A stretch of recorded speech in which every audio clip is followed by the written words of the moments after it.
നിങ്ങളെല്ലാവരും തംബ്നെയിൽ കണ്ട പോലെ നിങ്ങളുടെ ആനുവൽ പരീക്ഷയ്ക്ക് 5 മാർക്കും ചോദിക്കുന്ന വളരെ പ്രധാനപ്പെട്ട ചോദ്യങ്ങളാണ് നമ്മൾ പഠിക്കാൻ പോകുന്നത്. ഇത് പഠിക്കാതെ പോകരുത്. 5 മാർക്ക് നിങ്ങളുടെ മനസ്സിൽ വേണം. അപ്പോൾ ഇതാണ് ചോദ്യം. അപ്പോൾ ചോദ്യം കണ്ടു കഴിഞ്ഞാൽ വായിച്ചു നോക്കുക, നന്നായി തന്നെ വായിക്കുക, 1-2 തവണ വായിക്കാനായിട്ട് ശ്രമിക്കുക.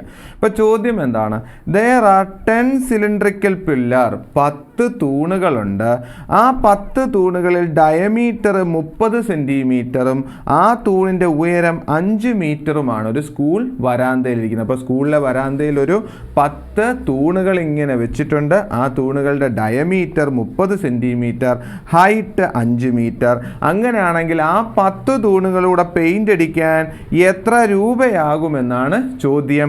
അതിൽ 1 മീറ്റർ സ്ക്വയർ അടിക്കാൻ 80 രൂപയാകുമെന്ന് പറഞ്ഞിട്ടുണ്ട് കേട്ടല്ലോ. അപ്പോൾ 1 മീറ്റർ സ്ക്വയർ ഏരിയ പെയിൻറ് ചെയ്യാൻ 80 രൂപ.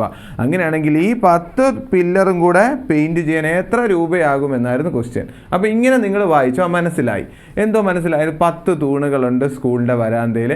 ആ 10 തൂണും കൂടെ പെയിൻ്റ് അടിക്കാൻ എത്ര രൂപയാവും? അതിൽ 1 മീറ്റർ സ്ക്വയർ പെയിൻ്റ് അടിക്കാൻ 80 രൂപ. ഇങ്ങനെയൊക്കെ വായിച്ചു. പക്ഷേ ഇവിടെ ഒരു പ്രശ്നമുണ്ട്.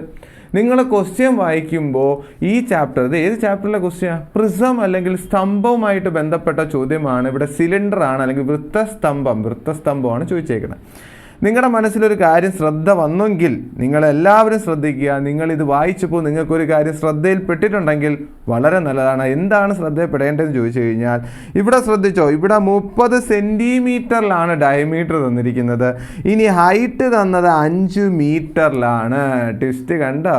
അപ്പോൾ ശ്രദ്ധിക്കുക മക്കളെ, ഇത് തന്നത് സെൻറ്റിമീറ്ററിലും ഉയരം തന്നത് മീറ്ററിലും. അവിടെ തന്നെ ഒരു പ്രശ്നം അവിടെ ക്രിയേറ്റ് ചെയ്ത് വെച്ചിട്ടുണ്ട്. അതോടൊപ്പം പെയിൻ്റ് അടിക്കാനായിട്ട് പറഞ്ഞത് ₹80 പെർ സ്ക്വയർ മീറ്ററിലാണ് പറഞ്ഞിരിക്കുന്നത്. അപ്പോൾ നമ്മൾ കണക്ക് ചെയ്യുമ്പോൾ 30 എടുത്തുകൊണ്ട് പോയി കണക്ക് ചെയ്താൽ 30 സെൻറ്റിമീറ്ററിലും ഹൈറ്റ് 5 മീറ്ററിലുമായിരിക്കും നമ്മുടെ കണക്ക് തെറ്റിപ്പോവുകയും ചെയ്യുമെന്നുള്ള കാര്യമാണ് ഈ ക്വസ്റ്റ്യൻ നിങ്ങൾ ശ്രദ്ധിക്കേണ്ടത്. എന്നാൽ മാത്രമേ നിങ്ങളുടെ 5 മാർക്ക് പെർഫെക്റ്റ് ആയിട്ട് കിട്ടത്തുള്ളൂ. അപ്പോൾ നമുക്ക് ഒന്നാമത്തെ ചോദ്യത്തിലേക്ക് ചിന്തിച്ച് പോകാം.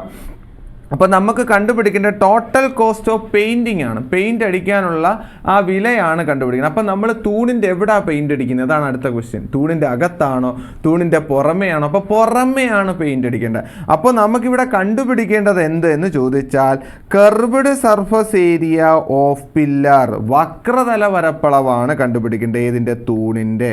അപ്പോൾ വക്രതല പരപ്പളവ് അല്ലെങ്കിൽ CSA ഓഫ് എ പില്ലർ, ഒരു പില്ലർ, അതുകൊണ്ടാണ് ഞാൻ അവിടെ എ ചേർത്തത്. ഒരു പില്ലറിൻ്റെ വക്രതല പരപ്പളവ് കണ്ടുപിടിക്കണം. എന്തുകൊണ്ട്? അവിടെയാണ് നമുക്ക് പെയിൻ്റ് അടിക്കാനുള്ളത്, അല്ലയോ? വക്രതലത്തിലാണ്, ആ വളഞ്ഞിരിക്കുന്ന ഭാഗത്താണ് നമുക്ക് പെയിൻ്റ് അടിക്കാനുള്ളത്. അതുകൊണ്ട് നമുക്ക് കണ്ടുപിടിക്കേണ്ടത് CSA ഓഫ് പില്ലർ. അപ്പോൾ CSA ഓഫ് പില്ലർ ഏത് രൂപത്തിലിരിക്കുന്നതാണ്? പില്ലർ നമുക്കറിയാം സിലിണ്ടറിക്കൽ ആണ്. അപ്പോൾ CSA കണ്ടുപിടിക്കുന്ന ഇക്വേഷൻ നിങ്ങൾ എല്ലാവരും പഠിച്ചു വെച്ചിട്ടുണ്ട്. Base perimeter into height. അപ്പോൾ CSA കണ്ടുപിടിക്കുന്നത് ഇങ്ങനെയാണ്. ബേസ് പെരിമീറ്റർ, അത് ഞാൻ ഷോർട്ടാക്കി എഴുതിയേക്കാണ് B.B. എന്നാണ്. Base perimeter into height. ഞാൻ ഷോർട്ടാക്കി എഴുതുന്നില്ല. ഞാൻ ഷോർട്ടാക്കിയാൽ നിങ്ങൾ ഷോർട്ടാക്കി തുടങ്ങും. വേണ്ട, ബേസ് പെരിമീറ്റർ ഇൻറ്റു ഹൈറ്റ് ചെയ്യണം. അപ്പോൾ CSA കണ്ടുപിടിക്കാൻ ബേസ് പെരിമീറ്റർ ഇൻറ്റു ഹൈറ്റ്. ദയവ് ചെയ്ത് വീഡിയോ ഇച്ചിരി സ്ലോ ആയാലും ഇത് കണ്ടു പഠിക്കുക. ദയവ് ചെയ്ത് സ്കിപ്പ് അടിച്ച് കളഞ്ഞ് നശിപ്പിക്കരുത്. ബേസ് പെരിമീറ്റർ നിങ്ങൾക്കറിയാം, ഇതുപോലിരിക്കുന്ന ഒരു സിലിണ്ടറാണ് നമ്മുടെ കഥ. അതിനകത്ത് പറഞ്ഞിരിക്കുന്നത് ഡയമീറ്റർ 30 സെൻറ്റിമീറ്റർ. കണ്ടോ? ഡയമീറ്റർ എന്ന് വെച്ചാൽ ഇവിടം തൊട്ട് ഇവിടം വരെയുള്ള, ഇവിടെ സെൻറ്റർ ആണെങ്കിൽ ആ നീളമാണ് എത്ര? 30 സെൻറ്റിമീറ്റർ. അതോടൊപ്പം അതിൻ്റെ ഉയരമാണ് എത്ര എന്ന് പറഞ്ഞാൽ 5 മീറ്റർ. കണ്ടോ? ഈ ഒരു സിലിണ്ടറിൻ്റെ ഉയരമാണ് 5 മീറ്റർ.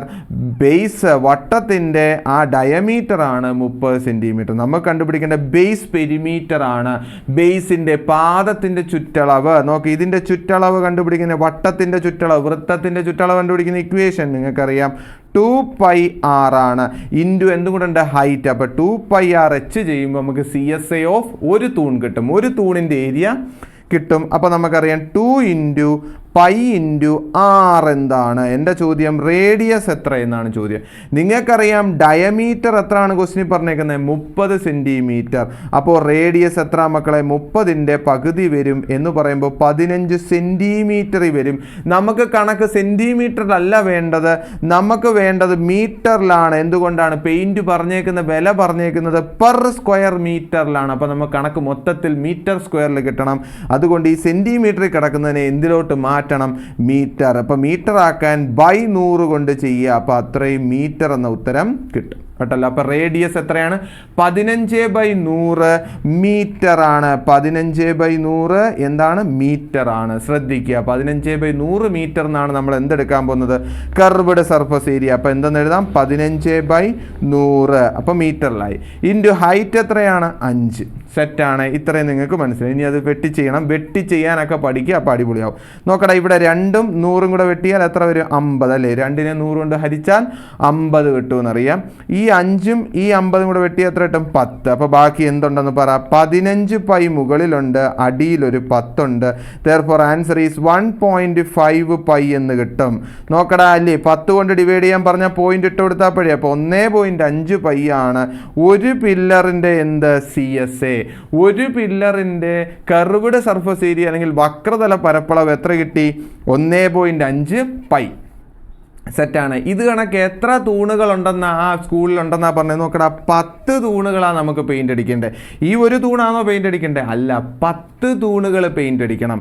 അപ്പോൾ നമുക്ക് അടുത്ത വരിയിൽ എഴുതാം. ഇവിടെ എഴുതുകയാണ് മക്കളെ, ഏതാ എഴുതിക്കോണം. എന്താ എഴുതേണ്ടത്? Curved surface area of 10 pillar, 10 പില്ലറിൻ്റെ 10 തൂണുകളുടെ വക്രതല പരപ്പളവ്. നിങ്ങൾക്കറിയാം ഒരു പില്ലറിൻ്റെത് 1.5 പൈ. ഇതാ ഇവിടെ കണ്ടുപിടിച്ചു. ഒരു പില്ലറിൻ്റെ curved surface area 1.5 pi into 10 എണ്ണം പറയുമ്പോൾ ഇൻറ്റു 10 ചെയ്യണം. അപ്പോൾ ഉത്തരം 15 പൈ ആണ് 10 പില്ലറിൻ്റെയും കൂടെ curved surface area. Curved surface area 15 pi. ഇനി നിങ്ങൾ ക്വസ്റ്റ്യനിൽ നോക്കിയേ, പൈയുടെ വില അതാ ഇവിടെ തന്നിട്ടുണ്ട്. എന്തെന്ന് ക്വസ്റ്റ്യനിൽ പറഞ്ഞിട്ടുണ്ട്? ക്വസ്റ്റ്യനിൽ 3.14 എന്ന് പറഞ്ഞു തന്നിട്ടുണ്ടെങ്കിൽ നിങ്ങൾ ഉറപ്പായിട്ടും ഈ പൈക്ക് വാല്യൂ കൊടുക്കണം, എന്നാലേ മീറ്റർ സ്ക്വയറിൽ കിട്ടത്തുള്ളൂ. അപ്പോൾ എന്ത് എഴുതണം? 15 ഇൻറ്റു 3.14 ചെയ്യണം. 15 ഇൻറ്റു 3.14. 15 ഇൻറ്റു 314 ചെയ്താൽ മതി. ഞാൻ സൈഡിൽ ചെയ്യുന്നുണ്ട്. അപ്പോൾ ഇവിടെ പോയിന്റ് ഉണ്ടെന്നറിയാം. പോയിന്റ് കളഞ്ഞിട്ടും ഗുണിച്ചാൽ മതി. 5 4 20 2 ഇഷ്ടം 5 1 5 2 7 5 3 15 4 1 4 1 3. അപ്പോൾ ഉത്തരം 0 7 4 11 ഇഷ്ടം 1 7 4. അപ്പോൾ നമുക്ക് കിട്ടും 4710. അതോടൊപ്പം ഇവിടെ എല്ലി പോയിന്റ് 3.14 ആണ്. 3.14 എന്ന് പറയുമ്പോൾ ആൻസറിൽ 2 സ്ഥാനം മാറ്റി കുത്തിടുക. 47.10 മീറ്റർ സ്ക്വയർ. അതാണ് എന്തെന്ന് പറയുന്നത്? കറക്റ്റ് മീറ്റർ സ്ക്വയർ പറഞ്ഞാൽ 47.10 മീറ്റർ സ്ക്വയർ ആണ് curved surface area of 10 pillar. അപ്പോൾ 10 പില്ലറിൻ്റെയും കൂടെ എത്ര? 47.10 എന്ന് എഴുതണം. ഇനി നമ്മുടെ ചോദിച്ചേക്കുന്നത് എന്താണ്? 1 മീറ്റർ സ്ക്വയർ പെയിൻറ്റ് ചെയ്യാൻ എത്ര രൂപ മക്കളെ? 80 രൂപ. 1 മീറ്റർ സ്ക്വയർ പെയിൻറ്റ് ചെയ്യാൻ നോക്കടാ, 80 രൂപ 1 മീറ്റർ സ്ക്വയർ പെയിൻറ്റ് ചെയ്യാൻ. അപ്പോൾ ഇവിടെ ഇത്രയും മീറ്റർ സ്ക്വയർ പെയിൻറ്റ് ചെയ്യാൻ എത്ര രൂപയെന്ന് ചോദിച്ചാൽ നമുക്ക് എഴുതണം വരി. ടോട്ടൽ കോസ്റ്റ് ഫോർ പെയിൻറ്റിങ് എന്ത്? 10 പില്ലർ. 10 പില്ലർ പെയിൻറ്റ് ചെയ്യാനുള്ള പൈസ എത്ര? Total cost for painting 10 pillar. അപ്പോൾ 10 തൂണുകൾ പെയിൻ്റ് അടിക്കാനുള്ള അല്ലെങ്കിൽ ചായം പൂശാനുള്ള വില എത്ര എന്ന് ചോദിച്ചാൽ 47.10 ഇൻറ്റു എത്ര രൂപയാണ് ഒരു മീറ്റർ സ്ക്വയർ പെയിൻറ്റ് ചെയ്യാൻ? 80 രൂപ. അപ്പോൾ ഇൻറ്റു 80 ചെയ്യണം. ഇനി നിങ്ങൾ മനസ്സിലാക്കുക, ഇവിടെ ഒരു 0 ഉണ്ടെങ്കിൽ ഈ പോയിൻ്റ് അങ്ങ് ഇപ്പുറത്തോട്ട് വരും. അത് മനസ്സിലാക്കി കണക്ക് പഠിക്കുക. അതാണ് ഇങ്ങനെ എഴുതാം. 47.0 ഇൻറ്റു 8 എന്ന് വരും. കണ്ടല്ലോ, 8 മീൻസ് ദാണ്ട് ഈ 0 കൊണ്ട് ഗുണിച്ചാൽ ഈ പോയിന്റ് ഇങ്ങോട്ടേക്ക് വരും. അപ്പോൾ ആൻസർ 471 ഇൻറ്റു 8 ചെയ്താൽ മതി. അപ്പോൾ ആൻസർ ഇങ്ങനെ ചിന്തിക്കുക, 471 ഇൻറ്റു 8 അത്രയേ ഉള്ളൂ കണക്ക്. അപ്പോൾ 8 1 8 8 7 56 5 ഇഷ്ടമാണെന്ന് മനസ്സിലാക്കുക. 8 4 32 5 37 3768 രൂപയാകും ഈ 10 പില്ലറും കൂടെ പെയിൻ്റ് അടിക്കാൻ. അപ്പോൾ ഈ 10 പില്ലറും കൂടെ പെയിൻ്റ് അടിക്കാൻ എത്ര ആവും? 3768 രൂപ. അപ്പോൾ വളരെ പ്രധാനപ്പെട്ട 5 മാർക്കിൻ്റെ ക്വസ്റ്റ്യനാണ്. നിങ്ങൾ പഠിച്ചിട്ട് പോവുക, വളരെ ഇമ്പോർട്ടൻ്റ് ആണ്. 5 മാർക്കിന് ചോദിക്കുന്ന മറ്റൊരു ചോദ്യമാണ് ഈ കൊടുത്തിരിക്കുന്നത്. അപ്പം ചോദ്യം വായിച്ചു നോക്കണം. എന്താ ചോദ്യം? ലോഹം കൊണ്ട് നിർമ്മിച്ച ഒരു വൃത്തസ്തംഭം മീൻസ് സിലിണ്ടറിന്റെ പാദ ചുറ്റളവ് എത്ര തന്നിട്ടുണ്ട്? 24. പാദ ചുറ്റളവ് അല്ലെങ്കിൽ ബേസ് പെരിമീറ്റർ എത്ര? 24. അപ്പൊ നിങ്ങൾ മനസ്സിലാക്കണം, ഈ കൊടുത്തിരിക്കുന്ന എന്താണ്? ഒരു സിലിണ്ടർ ആണ് അല്ലെങ്കിൽ വൃത്തസ്തംഭമാണ്. ഈ വൃത്തസ്തംഭത്തിന്റെ എന്തുവാ ക്വസ്റ്റ്യനിൽ തന്നിരിക്കുന്നതെന്ന് നിങ്ങൾ മനസ്സിലാക്കുക. ബേസ് പെരിമീറ്റർ ആണ് ക്വസ്റ്റ്യനിൽ തന്നിരിക്കുന്നത്. പാദ ചുറ്റളവ് ബേസ് പെരിമീറ്റർ എത്ര തന്നിട്ടുണ്ട്? 24 പൈ എന്നും പറഞ്ഞ് തന്നിട്ടുണ്ട്. കണ്ടല്ലോ, 24 പൈ ആണ് അതിൻ്റെ ബേസ് പെരിമീറ്റർ അല്ലെങ്കിൽ പാദ ചുറ്റളവ്. ഇനി ഉയരം എന്ന് പറയുന്നത് 60 സെന്റിമീറ്റർ തന്നിട്ടുണ്ട്. ഉയരം എത്ര? 60 സെന്റിമീറ്റർ. അതൊക്കെ ഓക്കെ. ഇനി എ ചോദ്യത്തിലേക്ക് വാ. എ ചോദ്യം എന്ന് പറഞ്ഞാൽ what is the base radius of the cylinder? സിലിണ്ടറിന്റെ ഈ പറയുന്ന സിലിണ്ടറിന്റെ ഈ വൃത്തത്തിന്റെ റേഡിയസ് ആണ് മക്കളെ നമുക്ക് ആദ്യം കണ്ടുപിടിക്കേണ്ട റേഡിയസ് അല്ലെങ്കിൽ ആരം. അപ്പൊ നിങ്ങൾ ആലോചിച്ച് നോക്കുക, ഒരു വൃത്തസ്തംഭത്തിന്റെ ഈ വൃത്തത്തിന്റെ പാദ ചുറ്റളവ് അല്ലെങ്കിൽ ബേസ് പെരിമീറ്റർ കണ്ടുപിടിക്കുന്ന ഇക്വേഷൻ എന്തുവാ? നമ്മൾ പഠിച്ചു വെച്ചിട്ടുണ്ട്. എന്തോ അല്ലെങ്കിൽ വൃത്തമാകുമ്പോൾ ചുറ്റളവ് കണ്ടുപിടിക്കുന്നത് എങ്ങനെയാ? 2πr. അപ്പൊ നമുക്ക് ഇവിടെ എഴുതാം 2πr എന്ന് പറയുന്നത് എന്തിന് ഈക്വലാ? 24 പൈക്ക് ഈക്വലാ. ഇനി ഇവിടെ വെച്ച് നമുക്ക് ഒരു സ്റ്റെപ്പ് ചെയ്യാം. എല്ലായിടത്തും ഇൻറ്റു ആയതുകൊണ്ട് ഈ പൈയും ക്യാൻസൽ ചെയ്യാം. എന്തുകൊണ്ട്? ഇവിടെ ഇൻറ്റു ഇവിടെയൊക്കെ ഇൻറ്റു ആണെങ്കിൽ ഈക്വൽ ടു അപ്പുറം ഒരേ സംഖ്യ വന്നാൽ വെട്ടിക്കളയാം. ഓക്കെ. അപ്പൊ ബാക്കി എന്ത് വരും? 2r സമം എന്ത്? 24 എന്ന് കിട്ടും. r സമം എന്ത് വരും? 24/2. മനസ്സിലായല്ലോ? ഇൻറ്റു ചെയ്ത് രണ്ടപ്പുറത്തോട്ട് ഡിവിഷൻ ആയി. അവിടെ നിന്ന് റേഡിയസ് എത്ര കിട്ടും? 12 സെന്റിമീറ്റർ റേഡിയസ് കിട്ടും. അതാണ് എ ക്വസ്റ്റ്യന്റെ ആൻസർ. എ ചോദ്യത്തിന് ആൻസർ കിട്ടി 12 സെന്റിമീറ്റർ. പക്കയാണല്ലോ, ഒരു പ്രശ്നമല്ല. Base radius of the cylinder എത്രയാണ്? 12. ഇനി ബി ചോദ്യത്തിലേക്ക് വരുമ്പോൾ എന്തോ ബി ചോദ്യം? What is the volume of the cylinder? എന്തോ കണ്ടുപിടിക്കേണ്ടത്? വൃത്തസ്തംഭത്തിന്റെ വ്യാപ്തമാണ് മക്കളെ കണ്ടുപിടിക്കേണ്ടത്. വ്യാപ്തം. അപ്പൊ ബി ചോദ്യത്തിൽ നമ്മൾ കണ്ടുപിടിക്കേണ്ടത് വോളിയം ഓഫ് ദ സിലിണ്ടർ, സിലിണ്ടറിന്റെ വ്യാപ്തം. വോളിയം കണ്ടുപിടിക്കുന്ന സമവാക്യം ഒന്ന് ഓർത്തേ. വോളിയം കണ്ടുപിടിക്കുന്ന എങ്ങനെ? വ്യാപ്തം കണ്ടുപിടിക്കുന്ന എങ്ങനെ? ബേസ് ഏരിയ ആണ് വേണ്ടത്. ബേസ് ഏരിയ ഇൻറ്റു ഹൈറ്റ് ആണ് നമ്മൾ ചെയ്യേണ്ടത്. Base area into height. ഒരു വൃത്തത്തിന്റെ ഏരിയ എന്ന് പറയുന്നത് എങ്ങനെ കണ്ടുപിടിക്കുന്നത്? ഏരിയ അല്ലെങ്കിൽ പരപ്പളവ് കണ്ടുപിടിക്കുന്നത് എങ്ങനെ? πr²h ആണ്. അത് നമുക്ക് മനസ്സിലായി. പൈ ഇൻറ്റു റേഡിയസ് എത്ര? അതാ ഇപ്പൊ കണ്ടുപിടിച്ചിട്ടുണ്ട്. റേഡിയസ് എത്ര? 12. അപ്പൊ ഈ ആറിന് അവർ എന്ത് കൊടുക്കാം? 12 കൊടുക്കാം. അപ്പൊ 12 ഇൻറ്റു h എന്ന് പറഞ്ഞാൽ എത്ര സെന്റിമീറ്റർ? 60 ആണോ h? ഒന്നുകൂടെ നോക്കിയടാ, എനിക്കറിയില്ല. h എത്ര? 60. ഹൈറ്റ് എത്ര? 60. ക്വസ്റ്റ്യനിലുണ്ട് 60. അപ്പൊ എത്ര കിട്ടും? പൈ ഇൻറ്റു 12 ഇൻറ്റു 12 എന്ന് പറയുമ്പോൾ 144 ഇൻറ്റു 60 ചെയ്യണം. എന്ന് പറയുമ്പോൾ നമുക്ക് കിട്ടും 8640 എന്ന ഉത്തരം കിട്ടും. കേട്ടോ, ഇത് തമ്മിൽ ഗുണിച്ച് കഴിഞ്ഞാൽ എൻ്റെ കൂടെ ഒരു പൈയും കൂടെ ഉണ്ട്. വോളിയം ആയതുകൊണ്ട്, വ്യാപ്തമായതുകൊണ്ട് നമ്മൾ യൂണിറ്റ് കൊടുക്കണം സെന്റിമീറ്റർ ക്യൂബ്. വോളിയത്തിന്റെ യൂണിറ്റ് എന്ത്? Centimetre cube. അപ്പൊ ഇത്രയുമാണ് ഈ കൊടുത്തിരിക്കുന്ന വൃത്തസ്തംഭത്തിന്റെ volume 8640 pi centimetre cube. Okay, ഇതെല്ലാം സെറ്റാണ്. ഈ ചോദ്യങ്ങളൊക്കെ നമുക്ക് ചെയ്യാൻ പറ്റി. അങ്ങനെയാണെങ്കിൽ സി ക്വസ്റ്റ്യൻ വളരെ വളരെ ഇമ്പോർട്ടൻ്റ് ആണ്. ഈ സി ചോദ്യം പഠിക്കാതെ ഇവിടെ ഇരിക്കുന്ന ഒരു കുട്ടികളും പോകരുത്. ഇതിൻ്റെ ഉള്ള എളുപ്പ വഴി ഞാൻ പറഞ്ഞു തരാം. ചോദ്യം ഇത്രയേ ഉള്ളൂ. ഇതുപോലൊരു സിലിണ്ടർ ഉണ്ടായിരുന്നല്ലോ. ഇത് വലിയൊരു സിലിണ്ടർ. അതിനെ എന്ത് ചെയ്തു? ഉരുക്കി അല്ലെങ്കിൽ എന്ത് ചെയ്തു? മെൽറ്റ് ചെയ്യിപ്പിച്ചു. ഈ വലിയ സിലിണ്ടറിനെ നമ്മൾ എന്ത് ചെയ്തു? ഉരുക്കിന് ശേഷം ചെറിയ ചെറിയ സിലിണ്ടർ ആക്കുന്നു. ആ സിലിണ്ടറിന്റെ റേഡിയസ് എത്ര മക്കളെ? 3 സെന്റിമീറ്ററും അതോടൊപ്പം ഹൈറ്റ് 15 സെന്റിമീറ്റർ. അപ്പൊ ഈ വലിയ സിലിണ്ടറിനെ നമ്മൾ എന്ത് ചെയ്തു? ഉരുക്കിന് ശേഷം 3 സെന്റിമീറ്ററും 15 സെന്റിമീറ്റർ ഉയരമുള്ള ചെറിയ ചെറിയ സിലിണ്ടറുകൾ ആക്കുന്നുണ്ടെങ്കിൽ എത്ര സിലിണ്ടറുകൾ ഉണ്ടാകും? എങ്ങനെ കണ്ടുപിടിക്കും എന്ന് ചോദിച്ചാൽ നമ്പർ ഓഫ് സിലിണ്ടറുകളുടെ എണ്ണം കണ്ടുപിടിക്കാൻ, നമ്പർ ഓഫ് ചെറിയ ചെറിയ ആ വൃത്തസ്തംഭങ്ങൾ കണ്ടുപിടിക്കാൻ, ആ വലുതിന്റെ വോളിയം, ഇതിന്റെ വോളിയം എന്ന് പറഞ്ഞാൽ എങ്ങനെ കണ്ടുപിടിക്കണേ? നമുക്കറിയാം ഇക്വേഷൻ. വോളിയം കണ്ടുപിടിക്കുന്ന ഇക്വേഷൻ πr²h. പൈ ഇൻറ്റു വലുതിന്റെ റേഡിയസ് 12 ഇൻറ്റു ഹൈറ്റ് എത്രയായിരുന്നു? 60. നമുക്കറിയാം വലുതിന്റെ എത്ര നോക്കടാ. ഇവിടെ 60 കിട്ടിയിട്ടുണ്ട്.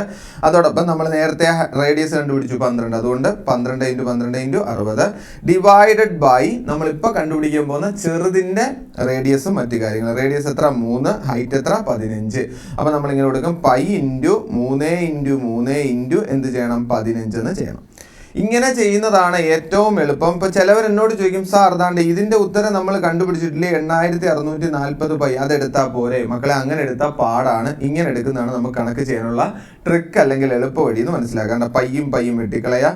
3ൽ 4 പ്രാവശ്യം 12, 3ൽ 4 പ്രാവശ്യം 12, 15ൽ 4 പ്രാവശ്യം 60. Therefore ഈ ക്വസ്റ്റ്യൻ ആൻസർ 4 ഇൻറ്റു 4 മീൻസ് 64 എണ്ണം ഉണ്ടാകും. അപ്പോൾ ഈ പറയുന്ന സിലിണ്ടറിനെ ഉരുക്കി ചെറിയ ഈ വോളിയമുള്ള ഇതുണ്ടാക്കി കഴിഞ്ഞാൽ 64 ചെറിയ സിലിണ്ടർ ഉണ്ടായിരിക്കും എന്നുള്ള കാര്യം മനസ്സിലാക്കുക. അപ്പോൾ സി ക്വസ്റ്റ്യൻ്റെ ആൻസർ എത്രയാണ്? 64 ആണ്. അപ്പോൾ ഇത്രയും ഉത്തരങ്ങൾ ചെയ്യുകയാണെങ്കിൽ മാത്രമേ നമുക്ക് 5 മാർക്ക് കിട്ടത്തുള്ളൂ. ഇക്വേഷൻസ് ഒക്കെ വൃത്തിക്ക് എഴുതി ചെയ്യാനായിട്ട് ശ്രമിക്കുക. അതോടൊപ്പം മറ്റൊരു ചോദ്യം ഞാൻ ഇവിടെ കാണിച്ചു തരുന്നു. ഈ ചോദ്യം നമ്മൾ ഈ വീഡിയോയിലെ ഒന്നാമത്തെ ക്വസ്റ്റ്യൻ ആണ്. നിങ്ങൾ നോക്ക്, 15 തൂണുകൾ എവിടെ ഇരിക്കുന്നു? ഓഡിറ്റോറിയത്തിൽ. ഡയമീറ്റർ 40, ഉയരം 4 മീറ്റർ. എന്തുവാ കണ്ടുപിടിക്കേണ്ടത്? കോസ്റ്റ് ഓഫ് പെയിന്റിംഗ്, പെയിന്റ് അടിക്കാനുള്ള വില. അപ്പൊ ഈ ചോദ്യം നമ്മൾ ഒന്നാമത്തെ ക്വസ്റ്റ്യൻ ആയിട്ട് ചെയ്ത. അപ്പൊ ഈ ചോദ്യത്തിന്റെ ആൻസർ നിങ്ങൾ ഹോംവർക്ക് ആയിട്ട് ചെയ്യുക. അതോടൊപ്പം കമന്റ് ആയിട്ട് അറിയിക്കുക. ഇനി ഈ ചോദ്യത്തിന് ആൻസർ അറിയാത്തവരുണ്ടെങ്കിൽ ഗ്രൂപ്പിന്റെ ലിങ്ക് ഡിസ്ക്രിപ്ഷനിൽ കൊടുത്തിട്ടുണ്ട്. ആ ഗ്രൂപ്പിലേക്ക് ജോയിൻ ചെയ്യുക. അവിടെ ചോദിക്കുക, ആൻസർ ഞാൻ പറഞ്ഞുതരാം. അപ്പൊ ഇതുപോലത്തെ വീഡിയോസ് ആണ് നമ്മുടെ ന്യൂജൻ മാത്ത് എന്ന ഈ ചാനലിൽ വരുന്ന. ലൈവ് ക്ലാസ്സുകളൊക്കെ ഉടനെ വരും. അതുകൊണ്ട് ഈ ചാനൽ ഒന്ന് സബ്സ്ക്രൈബ് ചെയ്യാത്ത സബ്സ്ക്രൈബ് ചെയ്ത് വയ്ക്കുക. അതോടെ ഗ്രൂപ്പിലൊക്കെ ജോയിൻ ചെയ്തിരിക്കുക. അപ്പൊ നിങ്ങൾക്ക് അറിയാൻ പറ്റും ക്ലാസ്സുകൾ ഉണ്ടോ ഇല്ലയോ എന്നൊക്കെ. അങ്ങനെ അടിപൊളിയായിട്ട് നമുക്ക് പഠിച്ച് 80ന് 80 മാർക്ക് നമ്മൾ സ്കോർ ചെയ്യണം മക്കളെ. അതിന് വേണ്ടിയാണ് പഠിപ്പിക്കുന്നത്. അപ്പൊ എല്ലാ കാര്യങ്ങളും സെറ്റാക്കാം. എല്ലാവർക്കും ബൈ, താങ്ക് യു.